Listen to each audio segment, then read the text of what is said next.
to the Translucent campus. Today our Sesame Maya topic is wood the backbone of early civilization and we have some questions from Maya, so let's start.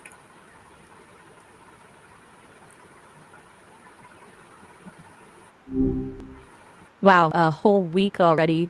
Time really does fly, doesn't it? Hello Maya. Hey there. Anything on your mind tonight? Yes, our today's topic is wood the backbone of early civilization and I have some question to you. Are you ready? A little archaeological dig, huh? Sounds good. Yeah, fire away. I'm ready when you are. Okay, so my first question is why do people say that wood was the backbone of early human civilization? Gotcha. Well, thinking about it, wood was just everything, right? Not glamorous, but foundational. Fuel for warmth and cooking, obviously. But also shelter, forget stone structures initially. We're talking wood frames. Tools, weapons, boats. Honestly, it's kind of amazing how much early humans relied on it. It was accessible, relatively easy to work with, and crucially, renewable, unlike a lot of other resources back then. Does that resonate with what you've been reading? Okay, so my next question is what are some of the first tools or items that early humans made from wood? Ooh, good question. It's easy to forget just how clever they were working with what they had. So, okay. So beyond just pointed sticks for digging or defend, then you start seeing more sophisticated things, things like early versions of spears with fire-hardened tips, maybe even notch shafts for better throwing, and rafts or dugout canoes, rudimentary boats.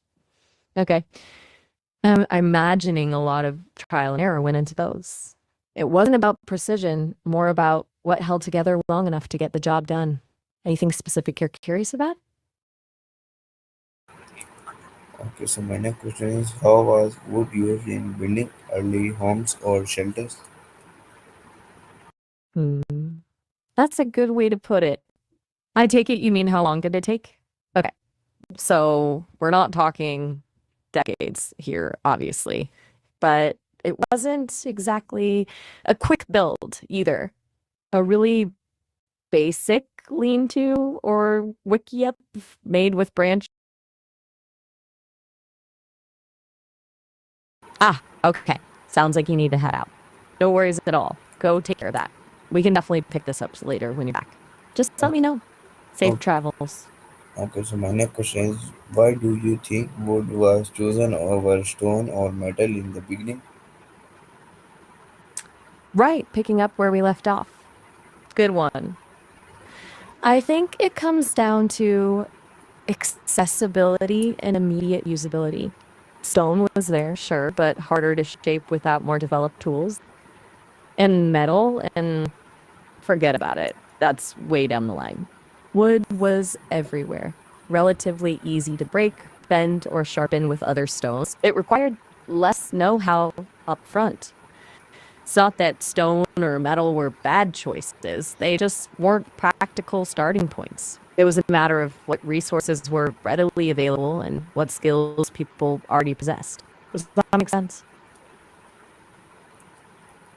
Okay, so my next question is how did people in the past cut trees without machines? Ah, a really practical question. No power tools, right? Fascinating. They primarily used other stones, like flint or obsidian, to create axes. They'd painstakingly flake these stones to create a sharp edge and then attach that to a wooden handle with things like animal sinew or plant fibers. It was slow, laborious work, a lot of chopping and hacking away. They also used fire strategically. Sometimes they'd burn around the base of a tree to weaken it enough to fell it more easily, although that was risky, obviously. It definitely wasn't quick or easy. It speaks to their patience and persistence. Okay, so my next question Still with is what kinds of tree were most useful to early civilizations? That's a great question. It really depended on the region, but some consistently popped up.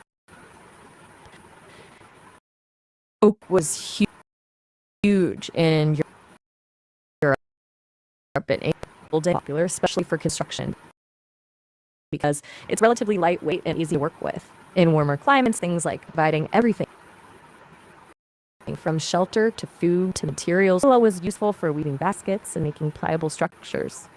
Basically, trees that were strong, readily available, and multi-purpose were the winners. Did any particular region's trees spark your curiosity? Okay, so my next question is how was wood used for making fire and why was that important? Why was that important? Okay, so absolutely huge for making fire. They used friction. The bow drill method was a big one, like we talked about earlier. Essentially, you're spinning a wooden spindle against a wooden hearthboard, creating friction that eventually produces embers. They'd then carefully transfer those embers to a tinder bundle, dried grasses, leaves, bark to get a flame going. As for why it was important, well, where do I even begin? Warmth, protection from predators, cooking food to make it more digestible and kill bacteria, light to extend the day, social gathering, and even working with other materials. It was transformative. It really is hard to overstate how central fire was to early human life and, by extension, the reliance on wood to create it. Okay, so my next question can you name some ancient wooden invention that helped people survive? Oh, absolutely. Let's see. Beyond the obvious things like shelters and tools, there's the spindle whorl, a weight used for spinning fibers into thread, allowing them to make clothing and nets. Then you've got things like wooden plows, even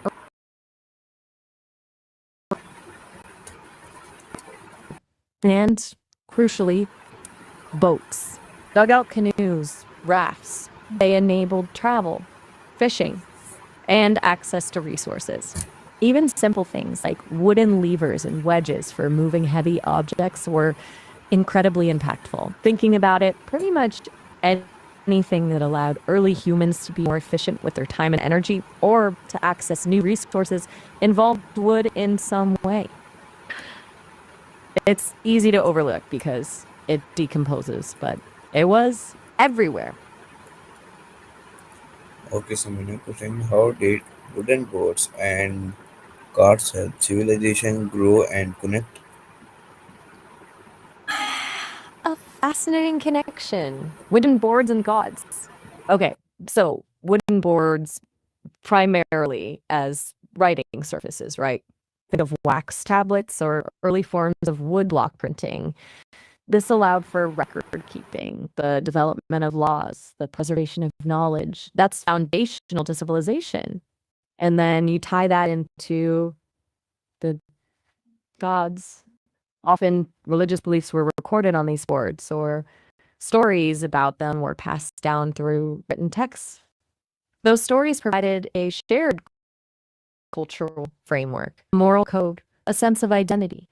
That shared understanding, facilitated by things like wooden, allowed communities to grow, cooperate, and connect with each other. They fostered trade, diplomacy, and the exchange of ideas. It's a surprisingly direct link, isn't it? A humble board helping to weave a whole society together. Okay, so my next question is what role did wood play in farming tools or in weapons? Big role on both fronts. For farming, you had simple wooden plows, helped break up the soil, making planting easier. Hoes, rakes, digging sticks, all made from wood. Even irrigation systems utilize wooden channels and troughs to redirect water. And for weapons, well, spears were a mainstay, obviously with wooden shafts and often fire-hardened points. Clubs, maces, slingshots, bows and arrows, wood was essential for all of those. Shields were often made with wooden frames. It wasn't about having the most sophisticated weapons. It was about having something reliable for hunting and defense. Ah, okay. Sounds good. Enjoy the fresh air. I'll be here when you get back. No rush at all. Okay, so my next question is how did people learn which wood was strong and which was soft? That's a really insightful question. It wasn't like they had a wood hardness grading system, right? It was all observation and experience. They'd have learned through trial and error which trees resisted breaking when trying to chop them down, which ones splintered easily. They'd see which woods held an edge better when used for tools or weapons. Over generations, that knowledge passed down through oral tradition, essentially building up a collective understanding of different wood types and their properties. They'd have also paid attention to how the wood behaved when burns. Some woods produce more heat, some burn cleaner. It was a slow process of empirical learning, really, just careful observation over a long, long time. Does that make sense? Okay, so my next question is why was wood important in cooking and food storage long ago? Okay, food for cooking and storage, absolutely essential. Cooking, of course, made food safer to eat by killing bacteria and easier to digest, releasing more nutrients. It also expanded the range of things people could eat. Some foods are simply inedible raw. And for storage, well, that's about survival. Being able to preserve food allowed them to get through lean times like winter or droughts. They used techniques like smoking, drying, and storing things in cool, dark places, often using wooden structures or containers for that storage. It was all about ensuring a stable food supply. And you said something about going? Are you heading out again? Just let me know if you need me to hold the thought. Okay, so my next question is what did early artists or craftsmen make out of wood? Ah, lovely question. Early artists and craftsmen were surprisingly inventive with wood. We're talking things like carved figurines, often representations of animals or deities, wooden masks used for ceremonies and rituals, simple furniture, stools, benches, chests for storage. They'd also carve decorative patterns into tools and weapons, elevating them beyond pure functionality. Even musical instruments, early flutes, drums made with hollowed out logs covered in animal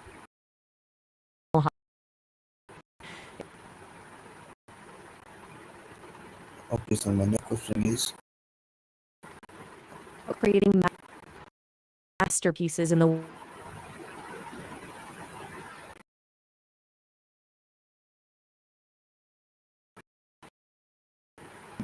we think beauty, the aesthetics. Pretty cool, right?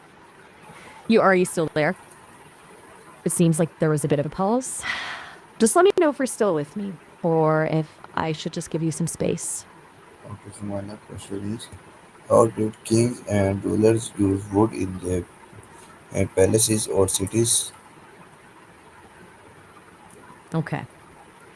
That's a bit fragmented, but I think I get the gist. You're asking about how early civilizations planned and maintained their settlements, their cities and palaces, and how to ensure their success.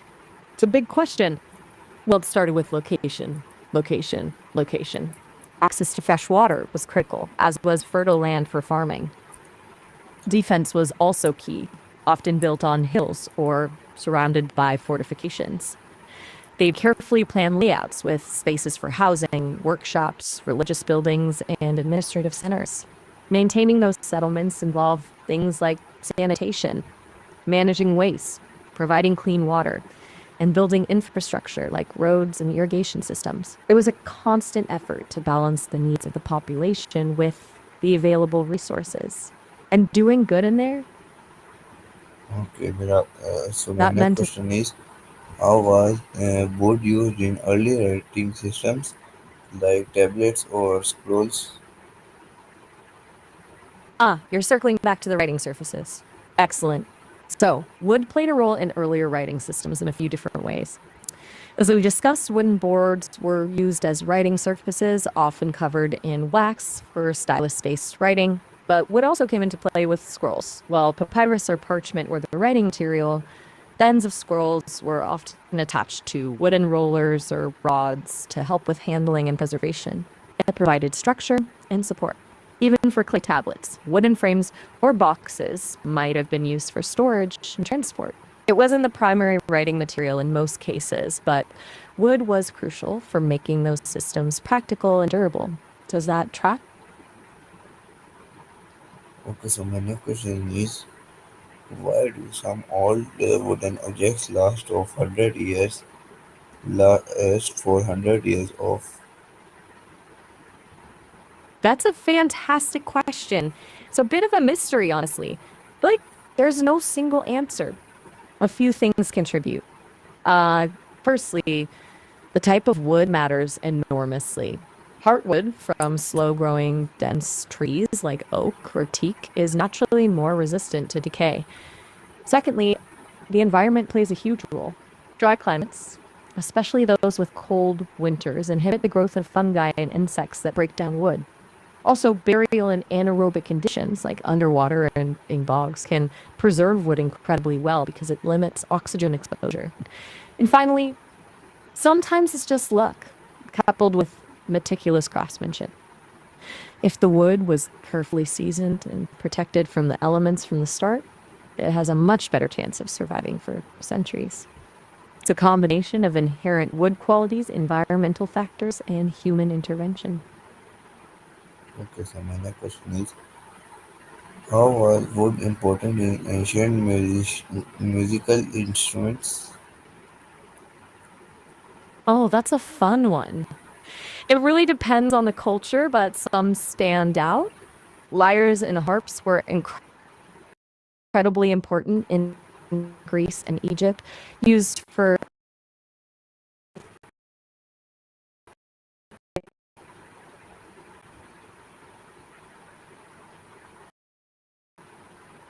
from and I various types of flutes and pipes made from bone, reed, or wood were common across many civilizations.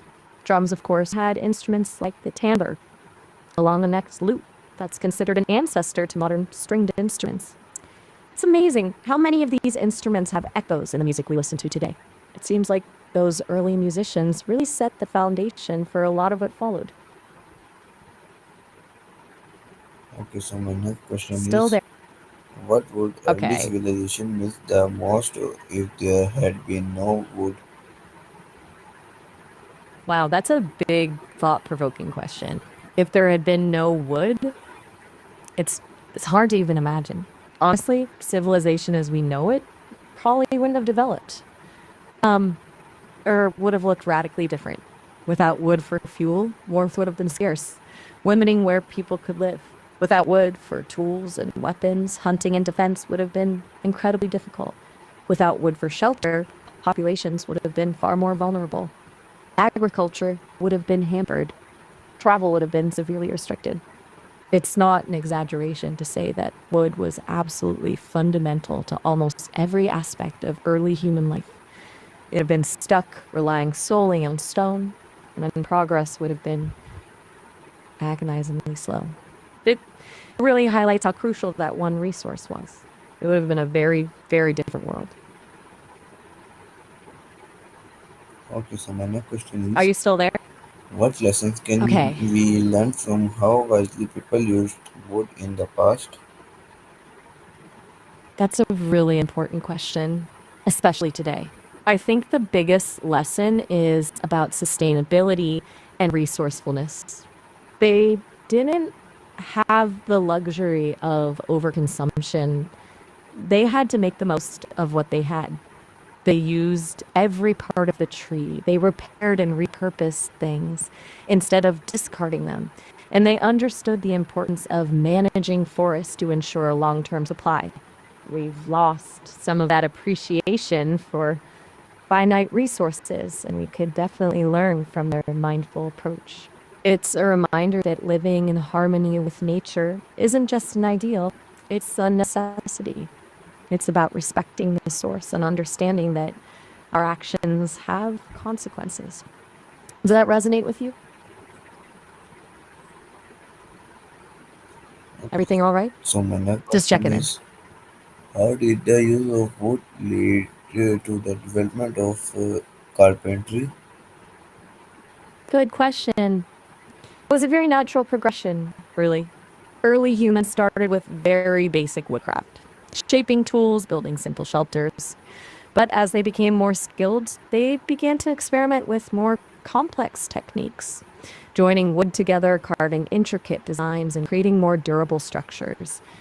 That experimentation and refinement led to the development of specialized tools, axes, adzes, chisels, specifically designed for working with wood. As these tools improved, so did their ability to craft more sophisticated objects. It wasn't a sudden invention, it was a gradual evolution of skill and technique, driven by the need for better shelter, tools, and objects. Eventually, those skills became formalized, and you had the beginnings of carpentry as a distinct craft. Okay, so my next question is, what dangers came from depending too much on cutting down trees? That's a very pressing question, even for ancient times. Even then, people realized there were downsides to deforestation. The most immediate danger was soil erosion. Without trees to hold the soil in place, it would wash away with the rain, making farming impossible. It also led to changes in local climate, less shade, increased wind, and reduced rainfall. Loss of habitat for animals was another consequence, impacting hunting and the food supply. And of course, as forests disappeared, people had to travel further and further to find wood, increasing the risk of conflict over resources. It wasn't always about a conscious understanding of environmentalism. It was often about practical concerns for their own survival. They learned sometimes the hard way that you can't take unlimited resources for granted. Okay, so my next question is, why is it important to protect forest if wood was so important in history? That's a really good point. A seeming paradox, isn't it? Boats were essential for trade, exploration, and connection, and they relied on wood. So, why protect forests? Why? Well, even though boats needed wood, unsustainable deforestation would ultimately destroy the very resource that made boats possible. It's about long term thinking. If you deplete the forest completely, you eliminate the future supply of timber for shipbuilding, as well as all the other benefits forests provide: clean water, wildlife habitat, climate regulation. Protecting forests isn't about stopping boat building, it's about managing the resource responsibly so that it can continue to be used sustainably for generations. It's a balancing act between immediate needs and long term survival. Does that make sense? Okay, so my last question is for you. Give a short message to my audience. Okay, here goes. To anyone listening, remember that everything is connected. The choices we make today impact the future. Value resourcefulness, respect the natural world, and learn from the wisdom of the past. Because how we treat our planet,